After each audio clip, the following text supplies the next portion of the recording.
ये आशोब चशम, आँख आना जिसको हम लोग, जो अभी चल ही रहा है, पहले भी हमने इस पर बात की थी कि अभी भी मेरे पास कॉल आ रही है कि जी आशोब चशम या आँख जब आ जाए तो आँखों के अंदर जो है वो डाल दें अर्के गुलाब। ये तो हमारे बचपने से चल रहा है, अर्के गुलाब। अर्के गुलाब से ज़्यादा बेहतर नॉर्मल सलाइन है, ठीक है। वो जो नाक में डालने के लिए नॉर्मल सलाइन आती है बच्चों के, या नेबुलाइज के लिए हम नॉर्मल सलाइन यूज़ करते हैं, तो वो नॉर्मल सलाइन जो है आँख जब आए तो उसमें डालने के लिए वो बेहतरीन है। वो अर्के गुलाब से ज़्यादा बेहतरीन है। क्यों? क्योंकि उसके अंदर जरासीम नहीं है, वो ट्रीटेड है ना। जो पानी जो है नॉर्मल सलाइन का, वो ट्रीटेड है, डिस्टिल्ड वाटर जिसमें जरासीम नहीं है, उस पानी से वो नॉर्मल सलाइन बना रहे हैं, तो वो आंखों में जाएगी तो जरासीम नहीं आएगा। अर्के गुलाब वो डिस्टिल्ड वाटर से नहीं बन रहा, वो सिंपल फिल्टर वाटर से बना के आपको दे रहे हैं, उसमें जरासीम होगा। तो आशोब चशम वायरल में अगर वो जरासीम पड़ गया तो बैक्टीरियल इन्फेक्शन भी हो जाएगा, ठीक है। तो वायरल प्लस बैक्टीरियल, फिर मामला खतरनाक हो जाएंगे। अभी भी जैसे केसेस में इंजेक्शन जो ज़्यादा यूज़ हुआ, वो आशोब चशम जिसकी शिद्दत के साथ आई हुई थी, उसमें उन्होंने ये इंजेक्शन यूज़ किए हैं, ठीक है।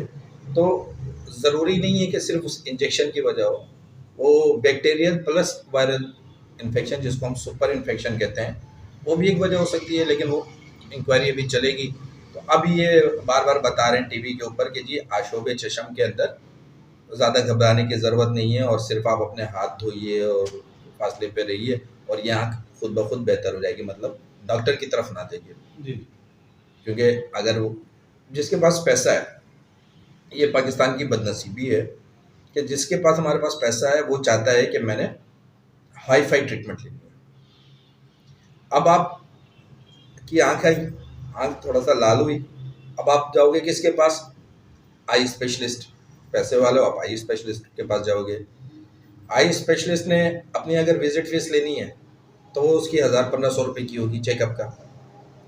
लेकिन अगर वो इंजेक्शन भी लगा दे रहा है आँख के अंदर, फिर वो 1500 नहीं लेगा आपसे, फिर वो आपसे 5000 रुपये लेगा।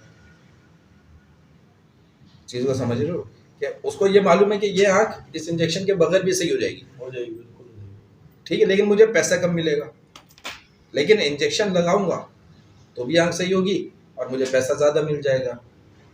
तो उस पर वो इंजेक्शन लगा रहा है आशोब चशम के जिनका हो रहा है, क्योंकि ये आमतौर पे 2 से 3 दिन में रिकवर हो जाता है। लेकिन अगर इन्फेक्शन लेवल बढ़ा हुआ होगा तो वो 2 से 3 हफ्ता चला जाता है। वायरल के साथ ये मसला है। हाँ, उसमें अगर आप शुरू में ही नॉर्मल सलाइन से वॉश करते हो तो उसमें होता क्या है कि ऊपर के जितना भी वायरस होता है ना, वो वॉश हो रहा होता है बार बार, तो उतनी क्वांटिटी उसकी नहीं हो पाती कि जो उसको वर्स कर दे।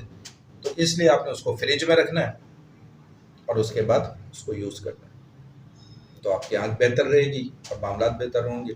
और पैसा ज़्यादा होने का ये मतलब नहीं है कि एक्स्ट्रा ट्रीटमेंट के ऊपर आप चले जाओ। सही चाहिए, एक्सटेंसिव ट्रीटमेंट की ज़रूरत होती है जब लाइफ थ्रेटनिंग इशू हो, जब जान का मसला हो। जब जान का मसला नहीं है तो इतनी ज़्यादा हाई लेवल की ट्रीटमेंट की क्या ज़रूरत है? मतलब एक चीज़ सिंपल एमॉक्सिल के सिरप से सही हो सकती है, तो आपको उसको मॉक्सिगेट वगैरह के ऊपर लेके जाने की क्या ज़रूरत है? एक चीज़ 7 रुपए के कैप्सूल में सही कर रहे हो, एक चीज़ 450 रुपए के कैप्सूल में सही कर रहे हो। अब जो 450 रुपए में लेके आया वो तो अपने उसमें आया ना कि जी इतनी महंगी दवाई ले ली है मैंने, लेकिन उसको ये नहीं बेवकूफ़ को पता कि वो 7 रुपए वाली दवाई वो ज़्यादा काम करेगी और उसका साइड इफेक्ट कम से कम होगा। आप हाई डोज की एंटीबायोटिक छोटे छोटे मामले में इस्तेमाल करोगे तो जब ज़रूरत उसकी पड़ेगी, जब कोई बड़ा मसला आएगा, तो आपके पास चॉइस ऑफ ड्रग ही नहीं रहेगी। नज़ला ज़ुकाम के लिए आपको डॉक्टर के पास जाने की शुरू में तो ज़रूरत नहीं है, वही आपने एलर्जी के टैबलेट खा लेनी है, जो शानदार पी लेना है, ठीक है। अब तो यूरोप के अंदर भी सोशल मीडिया पे आपको अंग्रेज़ नज़र आएंगे जो ये बोलेंगे कि जी अदरक की चाय पीजिए, लहसुन की चाय पीजिए। वो बेसिकली जो शानदार है, अब क्योंकि उसने अंग्रेज़ी में बोला तो जो हमारे यहाँ डिफेंस वगैरह के अंदर जो सोशल मीडिया पे उसको सुन रहे हैं, तो अब उनका वो स्टेटस हो गया कि अदरक की चाय पीनी है। उसको हम पहले जोशानदा बोलते थे तो वो कहते थे ये बेवकूफ़ों वाली बात है।